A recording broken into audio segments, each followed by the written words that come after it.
Acompañarnos. Estamos en vivo, transmitiendo desde la Biblioteca Jurídica de Porrúa. Me siento muy honrado con que me acompañen mis colegas, mis amigos, mis apoyos, y sobre todo para hablar de un tema tan importante que para mí tiene una gran significación, espero que para ustedes también, que es la situación actual del derecho familiar en México. Es decir,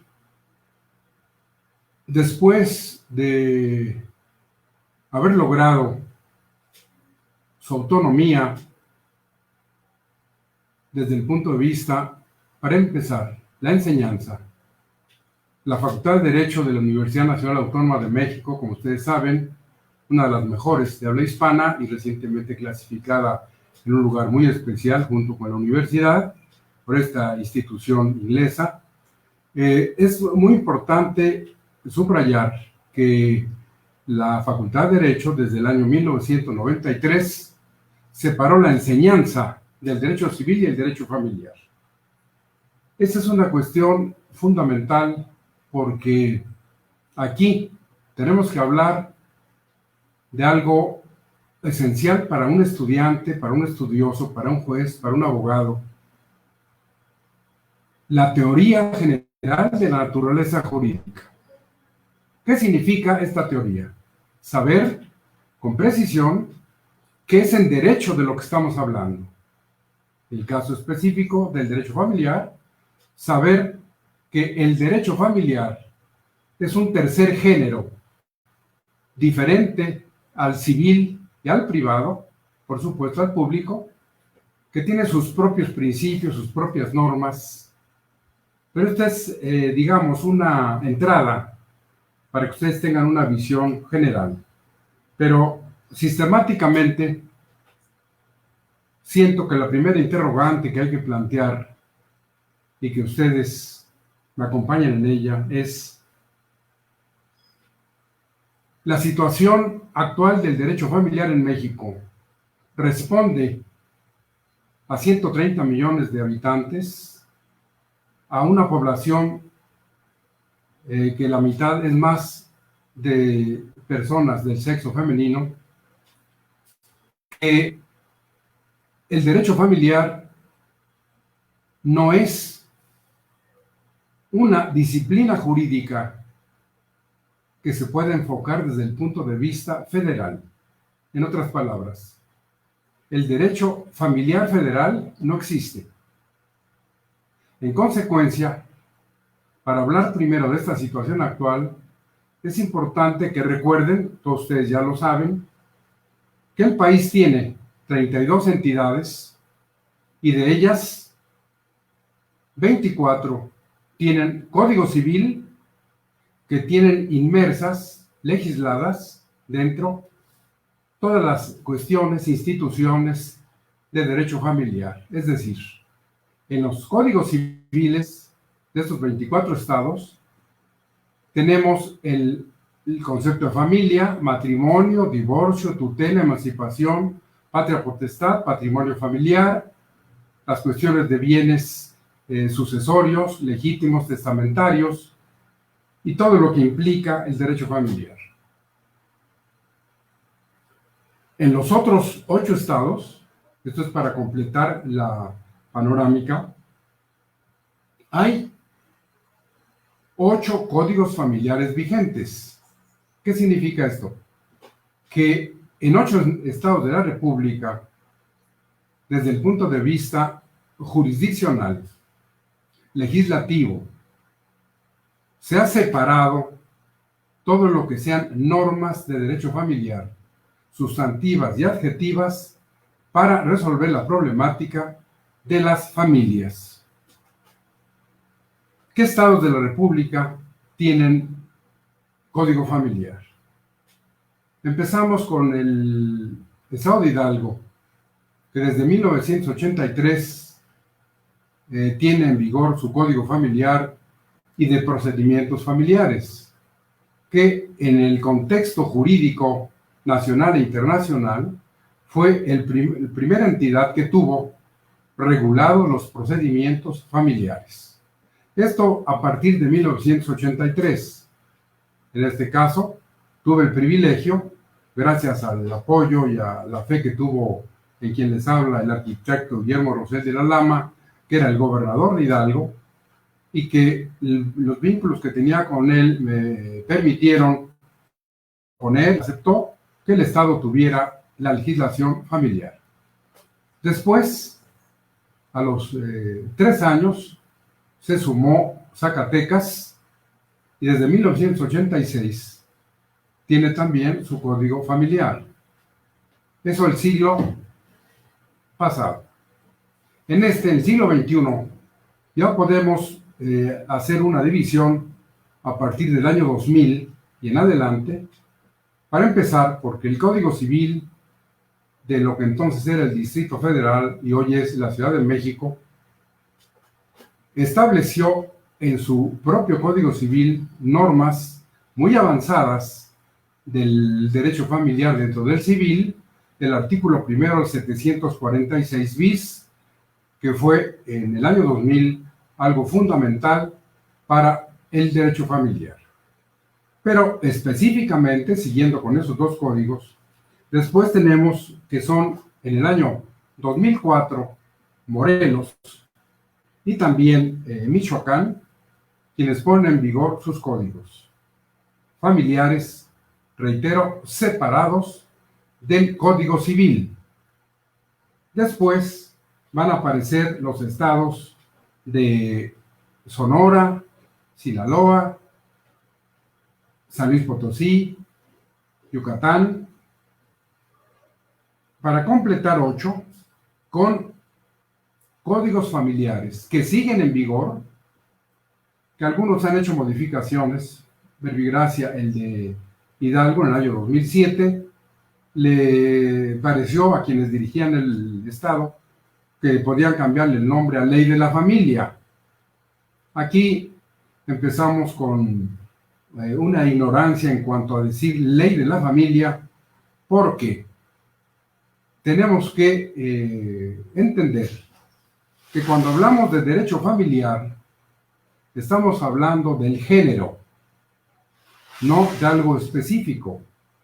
Si dijéramos derecho para la familia, derecho de la familia en el derecho, no estaríamos creando, no estaríamos definiendo, no estaríamos hablando de derecho familiar. Y esto, por supuesto, nos lleva, lo voy a señalar más adelante, a definir el derecho familiar, atendiendo a las cuestiones aristotélicas de género próximo y diferencia específica, para saber que el derecho familiar, ¿por qué es un tercer género al lado del público y del privado? Porque ahí ya no hablaríamos de su autonomía, sino de su naturaleza jurídica. Eso lo vamos a ver un poco más adelante. Entonces regreso a estos 8 códigos familiares y los 24 códigos civiles. Esto en principio, desde mi perspectiva, plantea graves problemas para el país, porque, ejemplificando, tenemos, vamos a escoger la institución del matrimonio o el divorcio. Tenemos 32 normas, 32 leyes, 32 disposiciones que regulan y ordenan cómo debe celebrarse el matrimonio en cada uno de los 32 estados de la República. Es decir, no hay una norma para todo el país. Pero lo mismo ocurre con el divorcio. Por ejemplo, a partir del año 2008 se estableció en México el divorcio incausado, una sola causa, y desde entonces desaparecieron de la Ciudad de México las 40 o 50 causales que tenía el artículo 267. Los otros estados de la República tienen varias disposiciones, incluyeron el incausado, pero siguen teniendo diferentes causas, razones, motivos para divorciarse. Pero así como el matrimonio, que lo doy como un ejemplo muy simple, va a ocurrir lo mismo con la adopción, con el patrimonio familiar, con los regímenes económicos del matrimonio, con los impedimentos para casarse o la edad para contraer matrimonio. Como es de conocimiento de ustedes, la Ciudad de México estableció hace poco tiempo como requisito único para casarse, no dispensable, la edad de 18 años. Un poco tarde, porque en realidad esto ha sido una sugerencia, han sido resoluciones de Naciones Unidas. Y digo un poco tarde porque nosotros, desde el siglo pasado, en 1983, señalamos que un requisito para casarse en el estado de Hidalgo era la edad de 18 años, tanto el hombre cuanto en la mujer. Pero sigo con la misma explicación. Si tenemos 32 maneras diferentes, unas en el Código Civil y otras en los códigos familiares, de resolver los problemas o de llevar a efecto las instituciones de derecho familiar, por ejemplo, los impedimentos para casarse, los parentescos, como decía yo, la edad, o para divorciarse, eso nos trae a colación que de una manera está en Sonora, de otra en la Ciudad de México y otra, por ejemplo, en Guerrero. ¿Por qué se complica? Porque tenemos materias específicas, por ejemplo, como la filiación con la inseminación artificial a través de las diferentes técnicas que admite, que específicamente dice que las que sean de acuerdo a la ciencia, los adelantos, pueden admitir para la investigación de la paternidad o de la maternidad. Entonces esto nos lleva al mundo de la inseminación, las diferentes clases que hay, la temática que ha estado en boga y que se encuentra en las redes sociales permanentemente, de personas que alquilan o rentan su vientre para ser inseminadas y después del lapso de maternidad entregar el producto.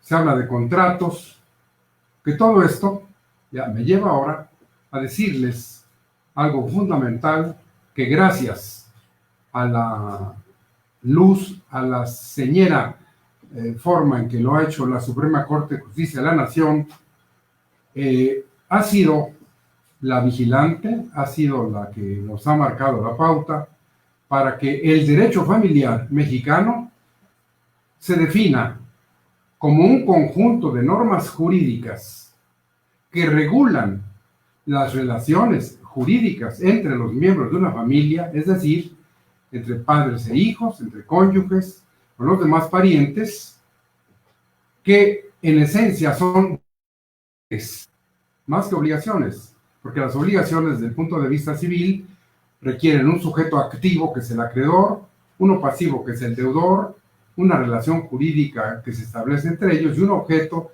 de dar a hacer y no hacer. Pero en el caso del derecho familiar, es evidente que hay más deberes por cumplir que derechos a exigir.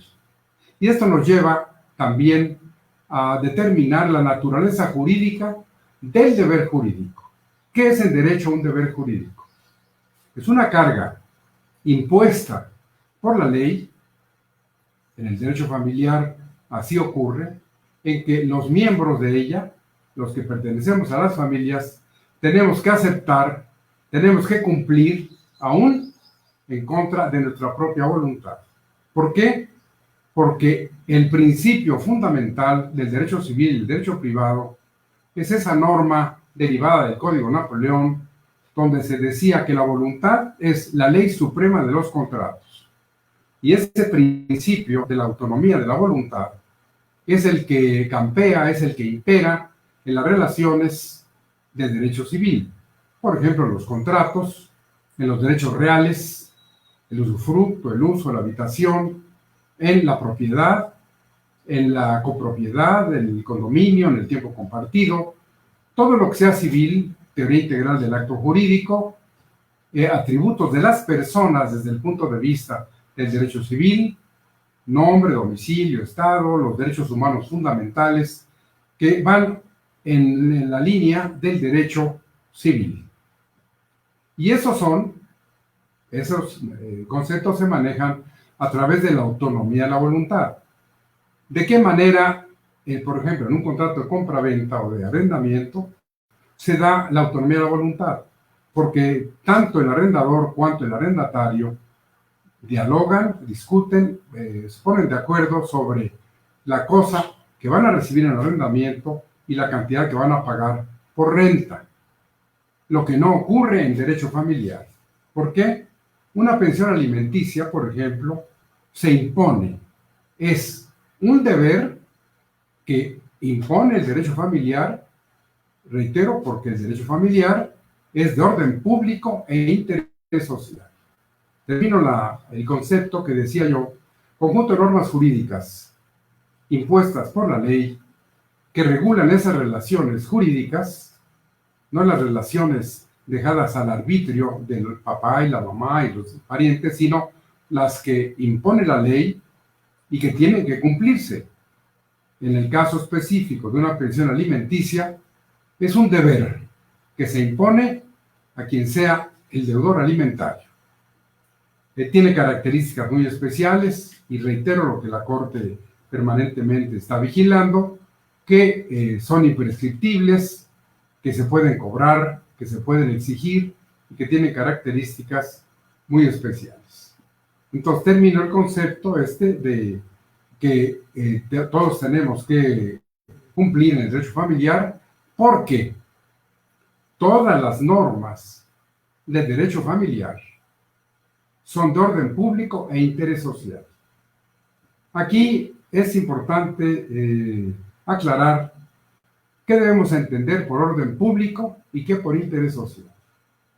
Porque, sea como fuere, el orden público no ha sido esencia ni parte del derecho civil, que, como dije antes, se caracteriza por la autonomía de la voluntad. Incluso, aquí vale la pena colacionar la tesis de Hans Kelsen, en la que él, en la autonomía de la voluntad, habla de la autonomía privada. Muy interesante su posición, porque él dice: las partes en derecho civil pueden pactar por su autonomía privada normas, incluso que no están en la ley, y que ellos se comprometan a cumplir. Eso es importante porque normalmente tenemos como premisa del Código Civil y de la ley que la autonomía de la voluntad, en los artículos 6, 7 y 8 del Código Civil de la Ciudad de México, señalan que los actos ejecutados contra el tenor de las leyes prohibitivas o de orden público se consideran nulos. El legislador no nos dice cuál es la calificación, si es una nulidad absoluta o si es una nulidad relativa, y mucho menos cuando él habla de la inexistencia, en la que acusa una ignorancia total porque no sabe lo que es la naturaleza jurídica de la teoría de las nulidades y sobre todo de la inexistencia. Les doy un ejemplo. El artículo 2224 del Código Civil para la Ciudad de México dice: el acto jurídico inexistente, por regla general, no produce efectos jurídicos. ¿Cuál es la primera falla? Que el legislador tuvo que decir el acto jurídico inexistente. Y es elemental. Si es inexistente, no es acto jurídico. Pero estaríamos en presencia de un hecho jurídico que va a producir efectos de derecho, pero esa más bien es una materia que tendríamos que enfocar al derecho civil, que esa es una historia aparte, que en otra conferencia seguramente tendré la oportunidad de platicarles a ustedes sobre esta obra que he prácticamente concluido, un tratado de derecho civil. Pero nos seguimos concentrando en la cuestión del derecho familiar. Entonces, si la Suprema Corte, esto es muy importante para quienes me hacen el honor de escucharme, si la Suprema Corte de Justicia de la Nación ha determinado, y así lo señaló en una resolución que se dio, aquí se la doy en tal cual, en el Tribunal Colegiado en Materia Civil del Primer Circuito. La tesis aquí viene el número 15.5 de CJ2, Semanario Judicial de la Federación, y su Gaceta de la Novena Época, el tomo 33 de marzo de 2011, en la página 2133. Esto es muy importante porque en un momento dado, la inclinación, el querer que las normas jurídicas, por ejemplo, el derecho familiar, sean las mejores para proteger a nuestras familias, aquí el legislador dice, se los leo textualmente, porque van ustedes a encontrar las similitudes con el concepto elaborado por quien les habla y que lo empecé yo a manejar el siglo pasado, cuando tuve la oportunidad de haber hecho el doctorado en el año de 1962, que lo concluí en 63, y en 64 había hecho yo mi tesis sobre derecho familiar, y ahí precisamente hablaba yo de estas cuestiones tan importantes de la familia. Pero volviendo a lo que dice la Suprema Corte, que es fundamental para lo que estoy señalando, es que el derecho familiar, esta es la palabra de la Corte, es un conjunto de principios, valores procedentes de la Constitución. Primera cuestión a la que hay que llamar la atención. ¿Por qué de la Constitución? Porque desde 1973, en diciembre, corría el gobierno de Luis Echeverría, se hizo la primera reforma al artículo 4 constitucional para hablar en aquel tiempo de que las personas tenemos el derecho a decidir de manera libre, responsable e informada el número y el espaciamiento de los hijos que deseamos tener. Evidentemente que en esta norma también se contempla la facultad que concede la Constitución para no tener hijos. Pero en este caso específico, decía yo en diciembre y entra en vigor en enero de 1974, y ahí se inicia, hay un parteaguas en la historia constitucional de nuestro país, la vocación a proteger a la familia. A la familia, que entonces era la familia tradicional y que hoy, evidentemente, y siempre siguiendo esa línea de la Suprema Corte, tenemos que aceptar que en México existen tantas familias cuantos actos jurídicos, hechos jurídicos o hechos materiales las originen. Por ejemplo, el matrimonio. El matrimonio origina una familia que deriva de los cónyuges. Pero el concubinato también origina una familia, y en el concubinato no hay vínculo jurídico en la voluntad de los concubinos. En la adopción, regresamos al acto jurídico, y este origina una familia, una persona que la ley permite, soltera, hombre o mujer, tiene, si satisface los requisitos de la ley, el derecho de adoptar. Entonces, estamos frente a esta situación de tener ¿cuántas familias? Muy bien. Pero también tenemos, a partir del año 2010, el Código Civil para la Ciudad de México admitió el matrimonio de personas del mismo sexo. Modificó el artículo 146, agregó una frase poco afortunada, pero que se ha conservado, que dice que el matrimonio es la unión de dos personas. Probablemente con un poco más de gramática y conociendo la naturaleza jurídica, pudieron haber dicho, el matrimonio es la unión, es un acto jurídico solemne, que es la unión de dos personas del mismo o diferente sexo. Pero, nuevamente, hay que reconocer la importancia de la Suprema Corte de Justicia de la Nación, señera, que va diciéndonos cuál es el camino para el derecho familiar. Incluso, en la actualidad, tengo el privilegio de estar dirigiendo una tesis de licenciatura que estamos a punto de terminar, de una brillante alumna, Olimpia Rojas Lubiano, que precisamente dentro de las investigaciones que he realizado, algún artículo que escribí sobre derecho familiar jurisprudencial, ha sido el tema que ella ha desarrollado en forma magistral y que en su momento pues ya lo daremos a conocer. Pero por lo pronto regreso, para no perder el rumbo, a este concepto del derecho familiar del Tribunal Colegiado en Materia Civil del primer circuito. Decía yo, conjunto de principios y valores procedentes de la Constitución. Y ahí me paré. Pero lo que sigue todavía es más importante, porque dice la Corte, de los tratados internacionales. Este ya es el enfoque que sale de la provincia y tenemos un enfoque internacional. Porque México forma parte de ese contexto. La Corte Interamericana de Derechos Humanos y todo lo que viene con esto.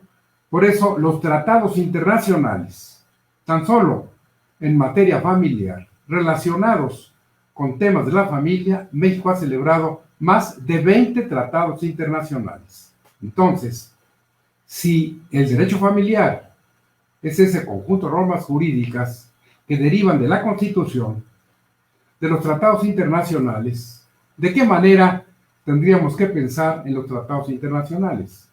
Bueno, también siguiendo las enseñanzas de los ministros de la Suprema Corte de Justicia de la Nación, que desde mi perspectiva son realmente verdaderos juristas, expertos, preocupados por que México mantenga su régimen de derecho y que, como ustedes lo van a constatar, afortunadamente han corregido muchos de los errores de las legislaturas locales que en su momento han hecho propuestas que van o están fuera de lugar, o, esto también hay que decirlo tal como es,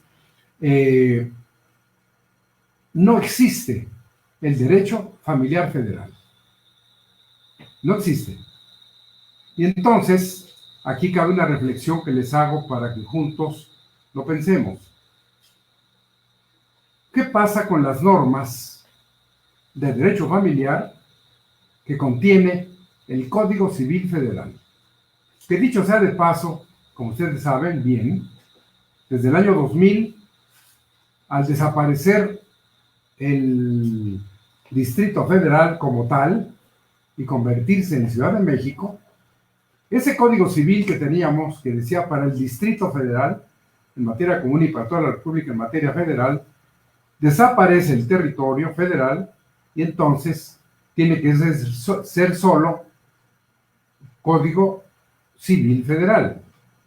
Es el gobierno de Ernesto Zedillo, el 28 de mayo, en que se da este decreto por parte del Congreso de la Unión, para decir que a partir del 1 de junio del año 2000, ese código se llamará Código Civil Federal. Pero decía yo, ese código tiene normas del derecho familiar, heredadas, por supuesto, desde el Código Napoleón, que esa es otra historia. Ustedes saben que nosotros lo hemos copiado, que el primer proyecto que se hizo en México fue 40 años después de consolidar la independencia. La independencia es de 1821 y 1861. Juárez le encarga a Justo Sierra Reilly que haga un proyecto de código civil para México. Y en ese año se elabora, y ese va a ser la base, ese proyecto, para más adelante convertirse, verbigracia, en el Código Civil del Imperio Mexicano, del que estuvieron en vigor 2 de sus 3 libros, que fue el trabajo que hizo Benito Juárez, pero toca Maximiliano de Habsburgo en el año 1866, cuando viene a México, por X razones históricas, que no viene al caso reiterar, que todo el mundo las conoce, y que finalmente ese trabajo de Justo Sierra, donde él, intelectualmente honesto, confiesa en la exposición de motivos que en realidad él se ha basado en el Código Napoleón, en el proyecto García Goyena, y que lo que él ha hecho es traerlo a México para adaptarlo a nuestra forma, a nuestras legislaciones. Entonces, ese código del Imperio Mexicano 1866 va a convertirse después, 2 años, en el proyecto de Código Civil para el Estado de Veracruz, llave, elaborado por Fernando Cruz Corona en 1868. Y él, bueno, se le hace fácil cambiar la exposición de motivos de este trabajo en el que dije, Justo Sierra, habla de que él ha copiado esto del Código Napoleón de 1804, que como ustedes saben, se han mencionado muchos juristas de Napoleón, Portalis, Bigot de Promenot y otros, pero en esencia, Maleví, por ejemplo, el jurista, el que fue el alma del Código Napoleón, fue Portalis. Este jurista, que según la biografía de Napoleón, la última, muy interesante, señala que él, cuando se iban a dar las sesiones del Código Napoleón, Napoleón lo recibía en su casa, mientras él se vestía y desayunaba, le preguntaba, ¿y hoy de qué van ustedes a tratar en la asamblea sobre este proyecto? Él lo ponía al día, él tenía una buena memoria, llegaba a las reuniones y hablaba pues con la propiedad de quien le había enseñado. Por eso creo que es justo y reiterar que Portalis es el artífice del Código Napoleón. Bueno, entonces Justo Sierra O'Reilly, porque el del siglo pasado es Justo Sierra Amezcua, que es otro, en la historia es diferente. Tenemos, que es muy importante, que señalar que este trabajo de Fernando Jesús Corona, que es copia del Código de 1866, se convirtió en Veracruz en el primer Código Civil, e incluso en la exposición de motivos se señala que el gobierno siente la necesidad de hacerle un premio, se lo hacen en 5,000 pesos en oro, y dicen, mientras se junta esa cantidad, él puede pasar a la recaudación de rentas a cobrar los intereses que este dinero dé. Pero ese proyecto, ese código, va a servir para convertirse en el Código Civil, el primer Código Civil del Estado de México, de 1869. El mismo, con una exposición de motivos diferente, y de ahí regresamos, porque Juárez otra vez regresa al poder en 1870, y se convierte, es el primer código que los juristas, los investigadores, dan por inicial para hablar del derecho civil mexicano codificado a partir de 1870.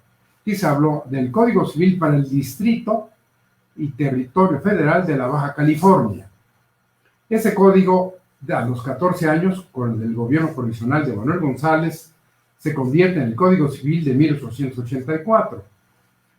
Cambia 2 o 3 cosas, por ejemplo, queda abolida la testamentificación forzosa del D70, y aquí ya se establece la libre testamentificación de alguna otra cosa, pero en realidad es el mismo código. Es importante reiterar esta parte histórica porque, como ustedes saben, el derecho tiene que ir siempre de la mano de la historia, sobre todo para no repetir los errores y no equivocarse. Ese código de 1884 sigue en vigor hasta principios del siglo pasado, y va a quedarse vigente por ejemplo, el Distrito Federal hasta el año de 1932. La historia de la capital es con el código que se llamó de 1928, hecho en la presidencia de Plutarco Elías Calles, donde se hicieron los libros, hubo modificaciones, y se habla por primera vez de este trabajo de Leon Duguy, este jurista francés, que en Argentina da estas conferencias que llamaron sobre la socialización del derecho privado. Diferente a hablar del derecho social, porque el derecho social, debe entenderse como un conjunto de normas jurídicas que protegen a una clase determinada, pero la socialización del derecho privado es eliminar las diferencias entre el hombre y la mujer, entre el asalariado, entre las personas que podrían estar discriminadas por la norma civil. Entonces, a estas normas hacerlas tal cual iguales. Y esa exposición de motivos del Código de 1928 habla de esta socialización del derecho. Pero, como decía yo, dificultades de establecer por primera vez el concubinato y otras reformas que la sociedad no estaba preparada para recibir, hacen que el Código de 1928 se publique en partes durante 4 años y finalmente entra en vigor el 1 de octubre de 1932. Pero aquí también hay una curiosidad histórica interesante, porque junto con este código tiene que haber uno de procedimientos civiles. Y entonces, el Código de Procedimientos Civiles, que estaba en vigor cuando había el Código de 1884, sigue. ¿Por qué? Porque así está el Código de 84, pero en 1929 ya este Código de Procedimientos Civiles del Distrito y lo demás entra en vigor sin que esté en vigor el Código de 1928 hasta 1932. Pero digamos, es como una breviario cultural dentro de la investigación que hemos realizado, pero esta era, digamos, como una pequeña desviación sin perder el tema fundamental, que decía yo, este conjunto de normas jurídicas, derecho familiar, derivadas de la Constitución y de los tratados internacionales. Pero además, ese derecho familiar, en el concepto del Tribunal Colegiado de la Suprema Corte de Justicia, dice, así como de las leyes e interpretaciones jurisprudenciales. Aquí vale la pena subrayar lo que la Corte, nuevamente mexicana, ha sido siempre la señera para hablar del control constitucional y el control de la convencionalidad. Como estas cuestiones que en principio se ven complicadas, en realidad se pueden explicar fácilmente si entendemos que, como se hizo ya cuando se hace la interpretación en favor o en beneficio pro reo, por ejemplo, es señalar que por los tratados internacionales se tiene que aplicar en México, principio del control de la convencionalidad, lo que sea más conveniente a la persona que está siendo juzgada. Entonces, esto es importante, aunque lo tengo para el final de la conferencia, volver sobre él.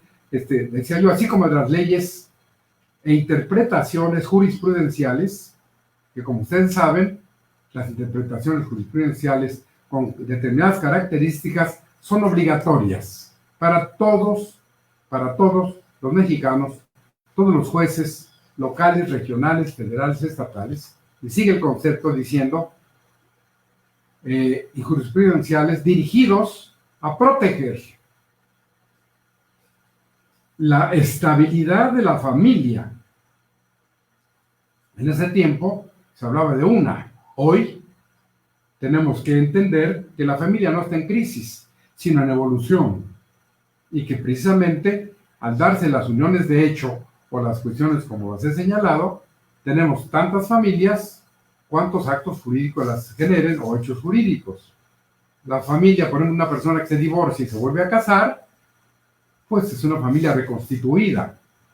Inclusive aquí valdría la pena señalarles a ustedes una inquietud que en su momento me compartía el doctor Henri Massot, el decano que fue decano de la Facultad de Derecho de París, en la que yo tuve el privilegio, apoyado por él y por el doctor Francisco Chabás, de haber sido profesor en Derecho Familiar en el año 1984, estuve por allí en tiempo completo, lapso breve, pero en forma oficial importante para llevar las cuestiones de derecho familiar mexicano, que obviamente honran mucho a quien les habla por haber tenido esa distinción. Entonces regreso al concepto de que dirigidos a proteger la estabilidad de la familia y regular la conducta de sus integrantes entre sí.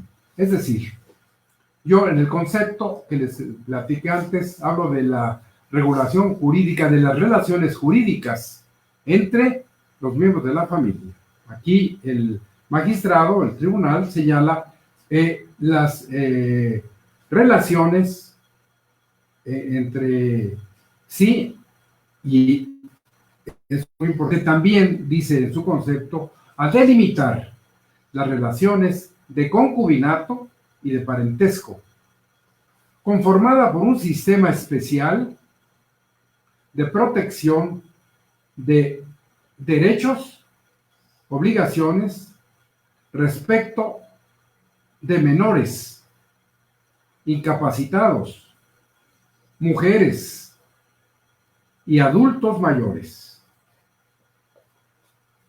de bienes materiales e inmateriales, poderes y facultad de deberes entre padres e hijos, consortes y parientes, y esto que sigue es fundamental, cuya observancia y alcance es el rango de orden público e interés social.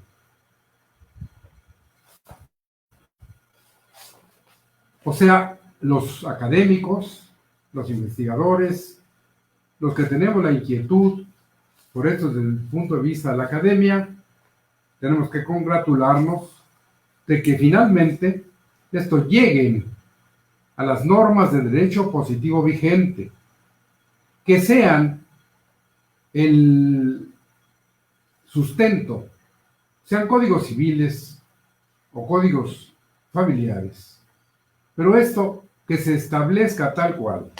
Y un ejemplo importante, siguiendo la enseñanza de la Suprema Corte y lo que he señalado antes, es que el Código Civil para la Ciudad de México, en el que tuve el privilegio de ser parte de la comisión que lo llevó a efecto en el año 2000, se estableció en los artículos 138 ter, quater, quintus y sextus, y en un capítulo único llamado de la familia, se dice que en esencia todas las normas del derecho familiar, estoy hablándoles no ya de la doctrina y de la especulación del investigador, sino de lo que la ley ordena. Y dice, todas las normas del derecho familiar son de orden público e interés social. Y en los demás artículos señala, porque eso es la pauta del derecho familiar, del Código Civil de la Ciudad de México del siglo XXI, que además, también es importante reiterarlo, vamos a encontrar eso que antes les mencioné, el camino constitucional del derecho familiar en el artículo 4, y que nuevamente la Suprema Corte de Justicia de la Nación del año 1974 entró en vigor. Al año 2020, los derechos familiares constitucionales consignados en el artículo 4 constitucional, que les recomendaría yo leerlo y ver las diferentes modificaciones que se han hecho al mismo, son fundamentales porque reiteran, por ejemplo, como derecho humano fundamental familiar, la igualdad entre el hombre y la mujer, el ejercicio de la patria potestad y todo lo que se refiera a derechos en la familia, en que son deberes jurídicos impuestos y que, como decía yo, la Suprema Corte ha estado siempre con sus diferentes ministros, sus diferentes presidentes, todos haciendo su parte muy importante histórica, porque se le ha dado a esto una continuidad para que desde que la Suprema Corte ha intervenido, es un orgullo, una gran satisfacción saber, por ejemplo, que la primera sala señala siempre en esto, están pendientes de que las legislaturas locales que cometen errores o no hacen las cosas correctamente se compongan a través de los criterios jurisprudenciales.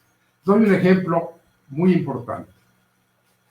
Si bien el Código Civil de la Ciudad de México estableció en el año 2010 el matrimonio de personas del mismo sexo, en ese tiempo todavía la Suprema Corte no había determinado hasta dónde llega después para decir que esto es obligatorio y se invoca, ahora voy a la reforma de la Constitución en el año 2011, cuando se hacen modificaciones importantísimas para terminar con la tradición de las garantías individuales, las garantías constitucionales, y dar paso a los derechos humanos fundamentales que se señalan en la reforma histórica. Desde mi perspectiva, acepto que yo no soy constitucionalista, pero soy inquieto por las normas, por saber. Para mí, la reforma del año 2011 es tan importante como la promulgación que se hizo en el año 1917 de nuestra Constitución política vigente, que, como ustedes saben, tiene como antecedentes la de 1857 y la de 1824.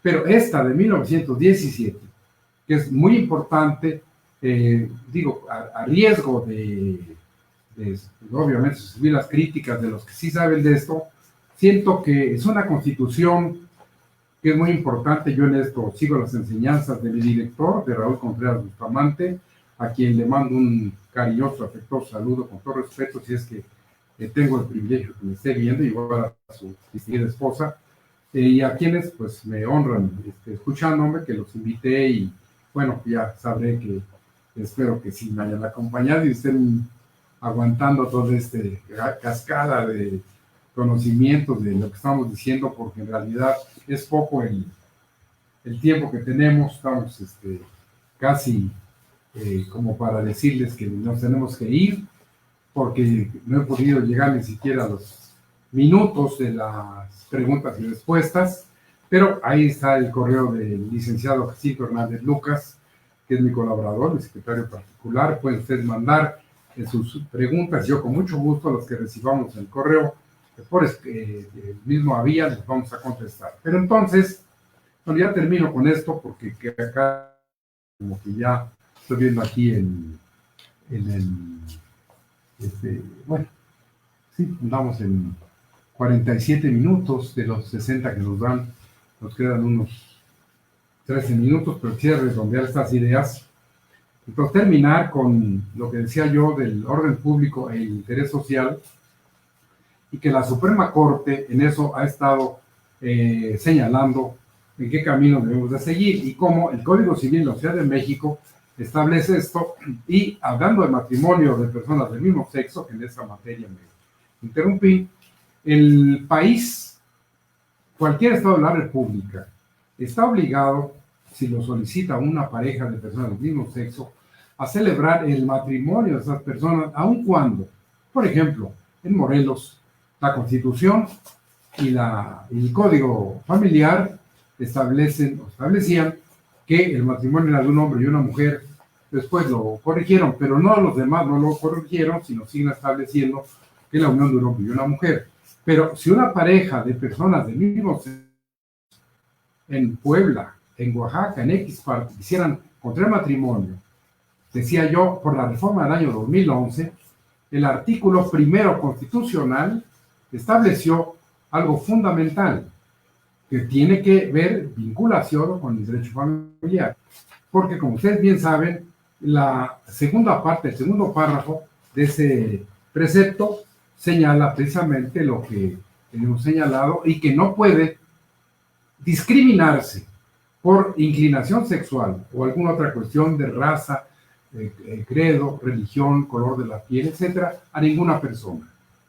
Entonces, igualmente, a partir del año 2011, podemos señalar banderas fundamentales para combatir todas estas cuestiones de racismo, por ejemplo, que no es suficiente con decir no soy racista, sino debemos atacar esto para decir somos antirracistas, estamos contra cualquier expresión de racismo en cualquier circunstancia. Pero bueno, vuelvo al buen camino con esto, y entonces es importante señalar que la Suprema Corte ha ido dando, así como di el ejemplo del matrimonio de personas del mismo sexo y que se puede encontrar en cualquier parte del país, si el juez de registro civil o el oficial se negara a celebrar este matrimonio, el juez de distrito con un amparo lo conminará y lo obligará, le impondrá esa situación para que lo haga,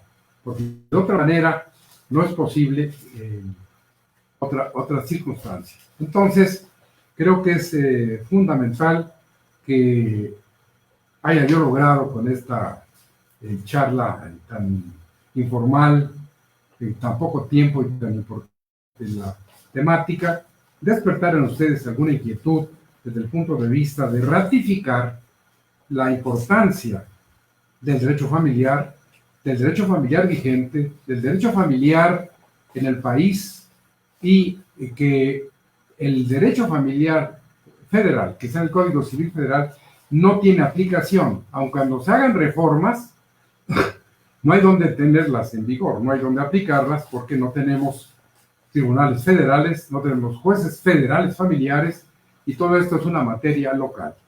Entonces, realmente ahí lo dejaría yo porque me gustaría un poco decirles algo sobre qué es fundamental desde el punto de vista del derecho familiar, lo que es el concepto de orden público, también atendiendo a la misma Suprema Corte y lo que decía yo antes, de que se ha señalado en cuanto a los pactos internacionales, de que la interpretación del cuarto constitucional debe hacerse para que se pueda dar en beneficio de las familias, que esto sea algo importante para que tengamos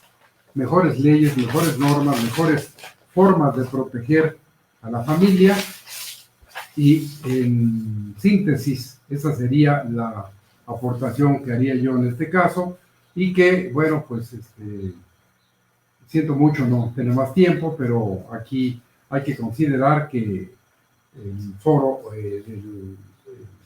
de Porrúa, de la librería Porrúa, va a ocuparse con otra conferencia a partir de las 6 de la tarde, pero les agradezco mucho el que hayan estado conmigo, que me hayan escuchado y como siempre estamos a la disposición. Les recomiendo, como algo que es importante señalar antes de irnos, este es el libro de Derecho Familiar que forma parte de la Enciclopedia Jurídica de la Facultad de Derecho que publicó nuestro director, el doctor Raúl Contreras Bustamante, y que contiene, en el caso concreto, todo lo que les he hablado, más todos los temas de naturaleza jurídica del derecho familiar, matrimonio, patrimonio, divorcio, tutela, emancipación, patria potestad y todo lo que se refiere a esto. Esto lo pueden ustedes adquirir en las librerías Porrúa, de las 100 librerías del país, o en las de la Ciudad de México, como ustedes ya saben, se han abierto en circunstancias especiales, pero ya se pueden adquirir todos los libros. Entonces, bueno, pues me despido de ustedes. Muchas gracias. Espero que el señor Pérez Porrúa, a quien le deseo que siga conservando esa gran salud, a sus hijos, a Rodrigo, a Adriana, a todos les mando un cordial saludo, a quien hace posible todo lo que yo escribo finalmente, que es el editor, el ingeniero José Castellanos, también. Muchas gracias, sé que está desde su trinchera también viéndome, a mis alumnos, mis exalumnos, a mis colegas maestros y a ustedes en general, muchas gracias porque sin ustedes esto no sería posible y les recuerdo uno de mis lemas de mi vida, que lo mejor de mi vida está por venir. Ojalá lo compartan y nos veamos pronto en otro foro semejante a este. Muchas gracias, que les vaya muy bien. Cuídense. Así lo estamos haciendo, aislados, porque lo que no hagamos por nosotros en nuestra salud para cuidarnos del coronavirus, nadie lo va a hacer. Que les vaya muy bien. Me dio mucho gusto saludarlos a todos. Ojalá mi hijo Julián Huitrón también me haya visto, y Rolando Huitrón, que me dará mucho gusto escuchar sus comentarios posteriores.